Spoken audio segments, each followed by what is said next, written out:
एक एक दिलं. पण त्यावेळेस कैकई रुसली की आधी मला का नाही दिलं, ह्या दोघीला दिलं असं महाराजांनी का सांगितलं. आणि मग कैकईच्या हातातलं फळ घारीने झडपिलं, त्या अंजनी मातेच्या ह्याच्यात पडलं. बरोबर आहे काही नाही ना? नाही बरोबर आहे. सुमित्राच्या हातातलं फळ झडपिलंय. सुमित्राला 2 पोरं आहेत का कैकेयला 2 पोरं आहेत?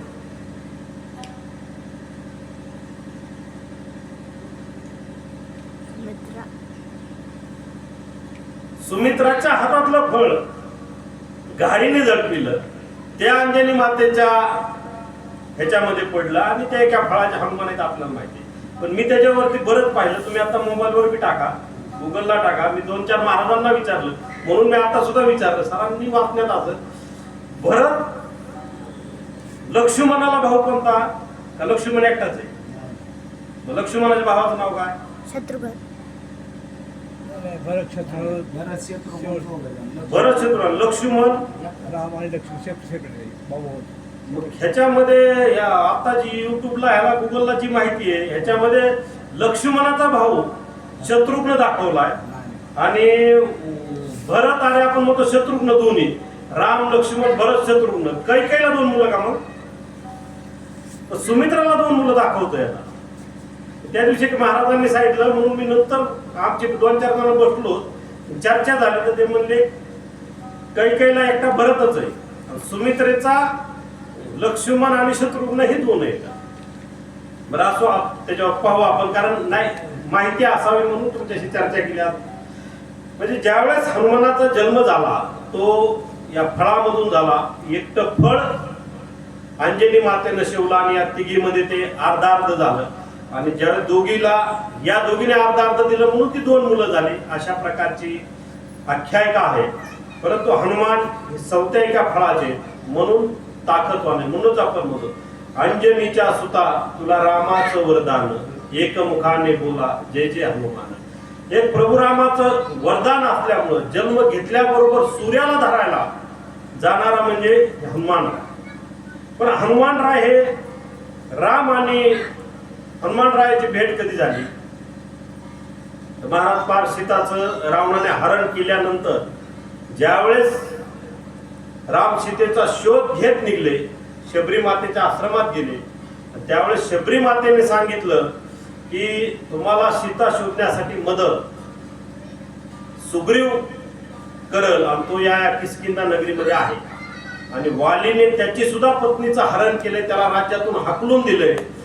तो एका डोंगरावर राहतोय, तिथं तुम्हाला भेट. त्यावेळेस राम आणि लक्ष्मण 2 जण ज्यावेळेस चालले, त्यावेळेस राम आणि लक्ष्मणाचं जे तेज होतं, जवळ असलेली शस्त्र बाण आणि तेज पुंज एकदम तारुण्यातले. आणि त्यावेळेस सुग्रीवाच्या गुप्तहेरानं सांगितलं की वालीने कुणीतरी सुग्रीवाला मारण्यासाठी 2 योद्धे पाठवले. आणि मग त्यावेळेस खरा सुग्रीवाचा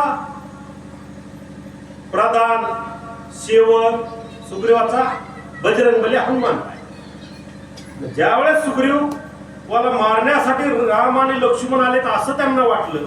त्यांना काय नावगाव माहित नव्हते, परंतु 2 व्यक्ती पाठवले. मग त्यावेळेस त्यांना पाहण्यासाठी हनुमानराय म्हणले कोण आहे ते मी बघतो. हनुमानरायाने उड्डाण केलं आणि एका झाडीत थांबले. त्यावेळेस त्यांनी ब्राह्मणाचा वेश घेतला, ऋषी मुनीचा वेश घेतला आणि त्या ठिकाणी थांबल्यानंतर त्यांना विचारलं कोण आहे तुम्ही, कुठून आलात, कशासाठी आलात? मग त्यावेळेस प्रभू रामाने सांगितलं की माझी पत्नी सीता, तिचं हरण रावणाने केलंय, तिला आम्ही शोधतोय, ती कुठे गेली, काय कुठं ठेवली आम्हाला सापडत नाही.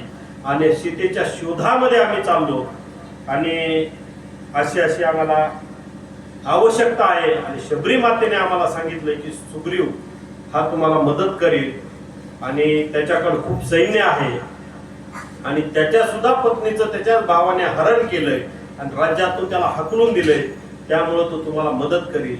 हे ज्यावेळेस प्रभू रामाने हनुमानाला सांगितलं, त्यावेळेस हनुमानाने सांगितलं की चला सुग्रीवाकडे मी तुम्हाला घेऊन जातो. ते म्हणले चला. चला म्हणल्यावर राम आणि लक्ष्मण चालायला लागले वाटाने.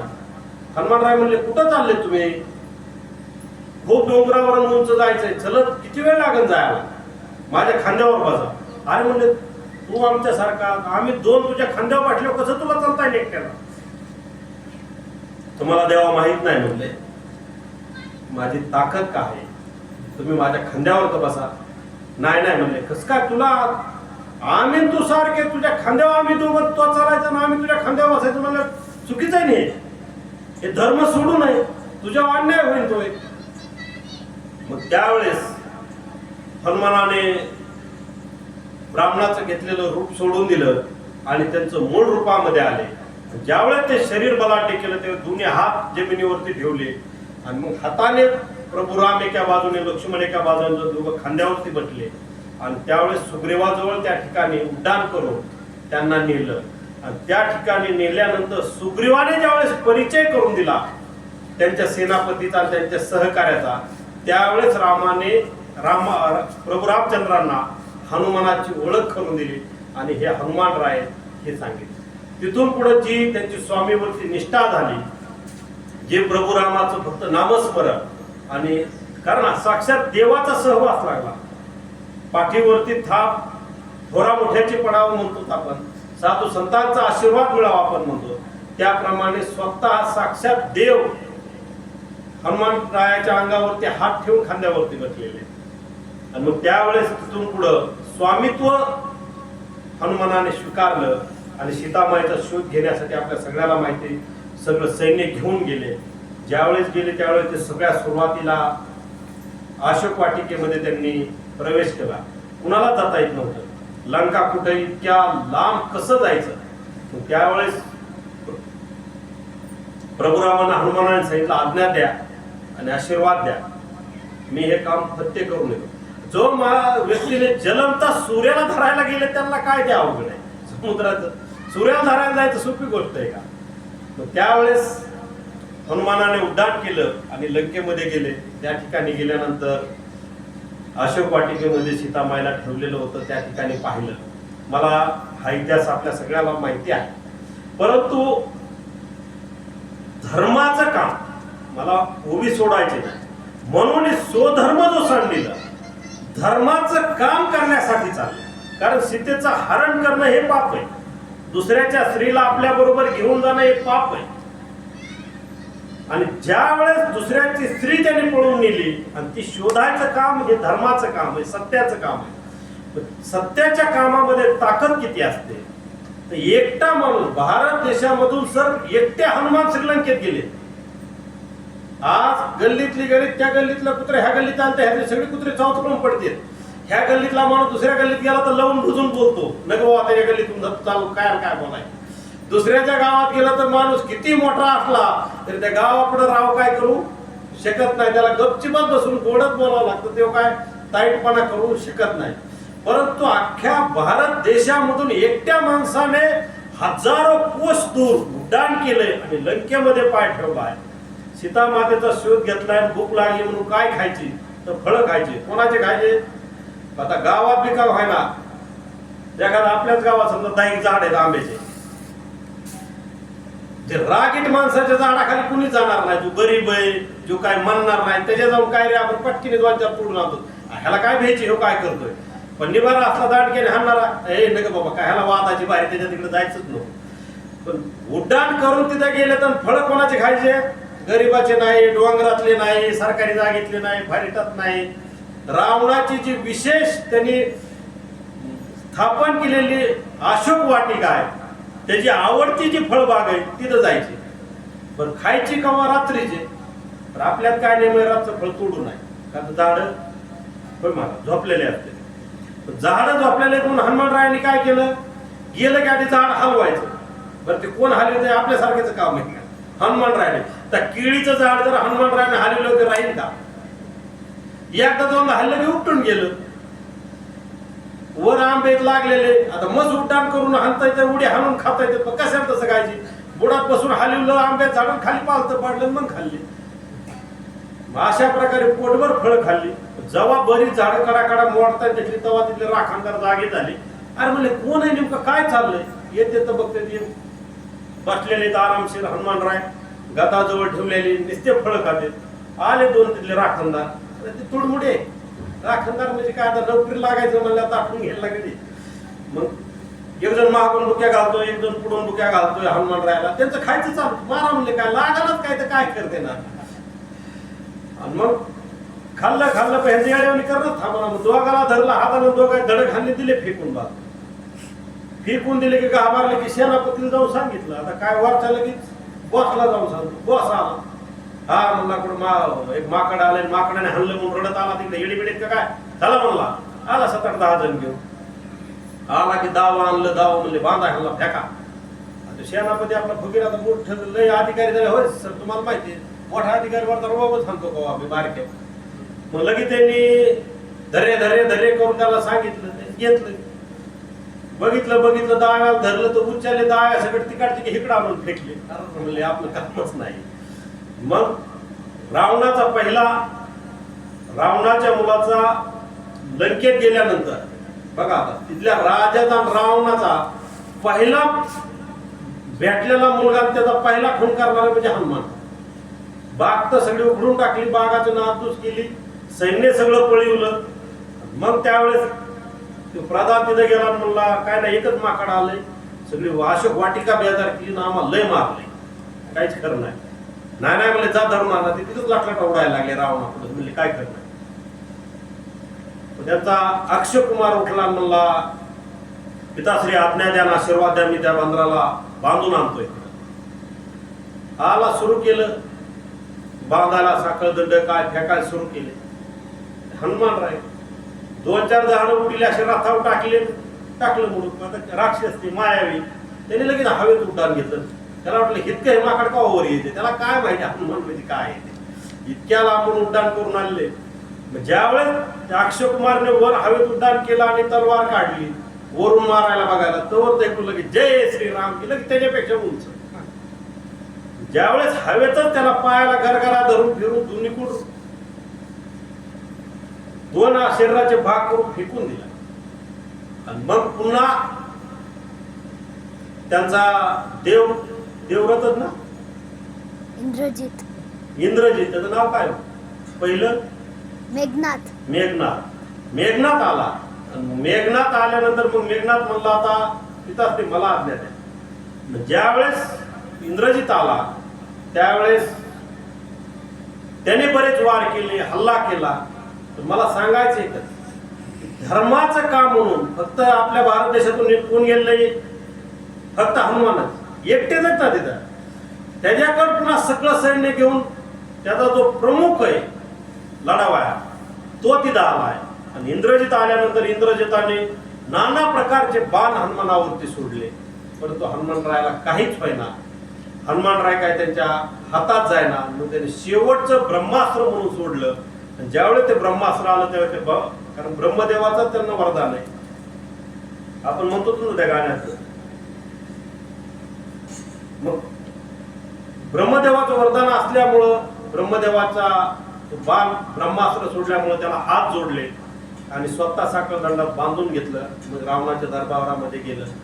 पण रावणाच्या दरबारात गेल्यानंतर सुद्धा ज्यावेळेस रावण म्हणला की तू कशाला आला इथं, तुझं काय काम आहे, काय गरज आहे तुला त्या वनवासासाठी इथवर यायची, त्यावेळेस हनुमानरायाने जे सांगितलं, अरे बाबा मी वनवासासाठी येऊ, कुणासाठी येऊ, तो या तिन्ही जगाचा, या सर्व विश्वाचा मालक असलेला प्रभू राम आहे हे तुला कळत नाही. तू या पुलिस्तीच्या तुझ्या कुळामध्ये तू जन्माला आलेला मूर्ख आहे. म्हणजे हनुमानराय त्याच्या दरबारात जाऊन रावणाला मूर्ख म्हणलेलं दैवत म्हणजे बजरंग. म्हणजे धर्मासाठी जो काम करतो तो कधीच बोलायला घाबरत नाही. जो धर्मासाठी काम करतो तो कधीच कुणा पुढे झुकत नाही. आणि ते हनुमानराय. आणि म्हणून काय हनुमानरायाचं आपली काय पत्रिका जुळती होय का, आपलं देवाकी एक आहे का, आपले वाडी भाऊ आहे का, म्हणजे हाय काय आपलं काहीच नाही. काय माहित नाही, काय नाही. फक्त काय माहितीये, धर्मासाठी काम केलं, देवासाठी काम केलं. आणि म्हणून लाईट आहे देवासाठी काम केलं म्हणून जेवढी रामाची मंदिरं नाही, जेवढी प्रभू रामाची मंदिरं नाही, देवाची मंदिरं नाही, त्याच्यापेक्षा हजारो पट मंदिरं ही कोणाची?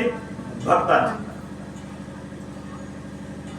हनुमानरायाचं मंदिर नाही अशी फक्त महाराष्ट्रामध्ये 3च गाव. एक संभाजीनगर मध्ये, आपल्या अहिल्यानगर मध्ये पाथर्डी दैत्य नांदूर एक आहे, तिथं दैत्याचं हे आहे, निंबा दैत्य म्हणून. औरंगाबाद मध्ये एक आहे, मला वाटतं रायगडकडे काहीतरी एक गाव आहे. असे फक्त 3 गावामध्ये हनुमानाची मूर्ती नाही. नाहीतर आपल्या महाराष्ट्रात नाही असं नाही, पण देशात तर किती त्याचं काय माप नाही. आणि एका गावात 2-2, 4-4 मंदिर आहे. आणि आता नवीन मंगल कार्यालयावाल्यांतर पारण्या लांबल्याची गरज लागू नाही, मग सगळ्यांनी मंदिरं बांधली. म्हणजे भक्ताची इतकी मंदिरं झाली का? तर फक्त धर्म सोडला नाही. म्हणून धर्म सोडला नाही पाहिजे. जी आपली कर्तव्य ते आपण पार पाडली पाहिजे. आईवडिलांचं कर्तव्य मुलांना चांगलं शिक्षण देणं ते त्यांनी केलंच पाहिजे. संसार हावभाव करत मुलांचं नुकसान करणं, शाळा बुडवायला लावणं, हे काम ते काम ते काम, मुलांचं नुकसान नाही झालं पाहिजे.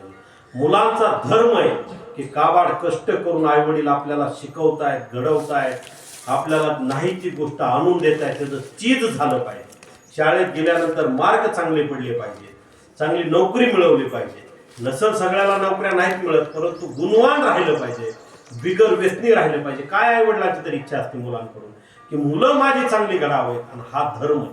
आणि ज्यावेळेस असा हा धर्म आपण सोडतो त्यावेळेस काळ 100% दंड देतो. रावणाने धर्म सोडला, 80,000 पत्न्या असून पुन्हा सीतेची लालसा धरली, धर्म सोडला. काय झालं? मरावं लागलं ना. तर मरान तरी का साधं आहे का? हनुमंत महाबळी, रावणाची दाढी जाळी, सगळा विध्वंस करून टाकला, सगळं जाळपोळ करून घेतली, लेकरं मिली, सगळे मेले, स्वतः मेला. का? फक्त धर्म सोडला. ज्यांनी धर्म सोडला त्यांचं आतापर्यंत वाटलं झालं. कंसाने धर्म सोडला, बापालाच आतमध्ये टाकलं, जेलमध्ये टाकलं, राजा झाला ना. औरंगजेबाने काय केलं? स्वतःच्या भावाला आणि बापाला जेलमध्ये टाकलं, तो राजा झाला. काय झालं? त्यांचं नाव तरी घेतात कोणी? ज्या त्या काय गावाला नाव होते ती सुद्धा बंद केली द्यायची, म्हणजे नगरचं नाव सुद्धा नको कुठं नाही. म्हणजे जिथं जिथं चुकीचं वागलं जाईल त्या ठिकाणी त्याचं अधपतन होतंय, त्या ठिकाणी त्याला दंड मिळतोय. आणि हे चोर म्हणून माऊली सांगतात की चोरासारखं त्याचं हरण होतंय. चोरासारखं हरण होतंय. आता तुम्हाला चालू सांगतो थोडं. आता देव नाशिकला धरलेला कॅप्टन काय खरा बघितलं ना, ऐकतात ना मोबाईलवर, आहे का? किती मिळालं त्याला? महाराज चिचुका ऐकला 10-20 लाखाला. किती चिचुका? आपण जे चिचुके काढितो, जे 10 रुपये किलोने आपले बळत जाते, जे आपल्या घरादाराने लोळत येतं, तो चिचुका नुसता पॉलिश करून घासून 10-20 हजार ऐकलाय. आणि बारकाली जी गारगुटी ते खडे ती लाखाला 2-3 लाखाला विकले. बरं 20 वर्ष झालं त्याचा धंदा चालू आहे. लोकांना फसवी करायचा, चोरी करायचा, चोरच आहे ना आता तो. चोरी करायचा धंदा 10-20 वर्ष चाललाय. करोडो रुपयाची संपत्ती मिळाली, आखा जग फिरून आलाय, तरी वाईट कर्म धर्म जो सोडलाय तो परत आला का जागेला? चोरी करायची बंद केली का? जर एखाद्या चोराने आज दरोडा टाकला, त्याला किलोभर सोनं मिळालं, तुम्हाला वाटतं तो घरात बसन भागलं गाड्या म्हणून? ह्या किलोला दुसरा किलो चिटकून ठेवता आला पाहिजे, लगेच दुसऱ्या दिवशी दरोडा जाणार. तसं ह्या चोरांनी फक्त चोऱ्याच करीत राहिला, लोकांना फसवीत राहिला, महिलांना फसवीत राहिला. पण बाया बी किती अडपटू, ते बी मोठमोठ्या सगळ्या शिकलेल्या, सगळ्या शिकलेल्या अधिकारी झालेला, पुढे आमदार खासदार काय तिथं आयोगाची तर तिथे आयोग वाटच लागली सगळी. म्हणजे किती चुकीचं आहे. ज्यावेळेस धर्म सोडून काम आपण एखादं करू त्यावेळेस चोरासारखं वागावं लागतंय. काय पोलिसांनी मारला, जेलमध्ये सडायचंय. ज्यावेळेस म्हातारपण, तारुण्यात कितीही त्रास होऊ द्या माणसाला, फक्त म्हातारपण आनंदात गेलं पाहिजे, म्हातारपण बसल्या जागेवर गेलं पाहिजे, म्हातारपण सुखासुखी गेलं पाहिजे. नाही तर तरुणपणी कोटरा हाणायचे, नुकल ओळख हिंडायचं, पुन्हा पोराने म्हातारा झाल्यावर म्हणायचं पेत हिंडलास ना, आता पण तुला घालायला मोकळा. त्याला भाकरना तुकड्याला शिडी एखादी घ्यायची, हलगडत न्यायची, तिकडेच पाडला वातार पाडले, तिकडेच गाचाकला चाल. म्हणजे ज्यावेळेस तारुण्यात आपण चुकीचं वागू, कुठलीच गोष्ट तारुण्यात ज्यांनी चुकीची केली त्या सर्वांचं वाटलं झालं. ज्ञानोबा राय 16व्या वर्षी ज्ञानेश्वरी लिहिली, तारुण्यात लिहिली. स्वामी विवेकानंद पूर्ण तारुण्यात जगाचं भ्रमण केलं.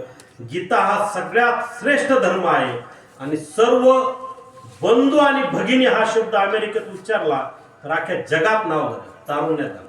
तुकारामाने गाथा कावल्याला. तुकाराम वयाच्या कितव्या वर्षी खोंडाला गेले? 42व्या वर्षी गेले. बरोबर 42व्या वर्षी गेले. मग गाथा त्याच्या आधी 4092 अभंग लिहिले. काही केळात लिहिले का ते? म्हणजे सगळा गाथा कधी लिहिला?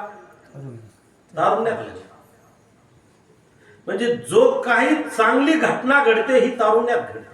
जी मोठमोठी आज अधिकारी होते, सगळी मुलं मोठमोठे शिक्षक होते, जी काही नाव कमवते, मोठमोठे कीर्तनकार असतील, मृदुंग वाजवणार असत. आता आपल्यासारख्या जुळेल का जाऊन पक्वा जाण्याचं वाजवत असेल? काही जुळणार नाही आपल्याला. ते बोल काय कुणी थापण कशाच काय काहीच करणार नाही.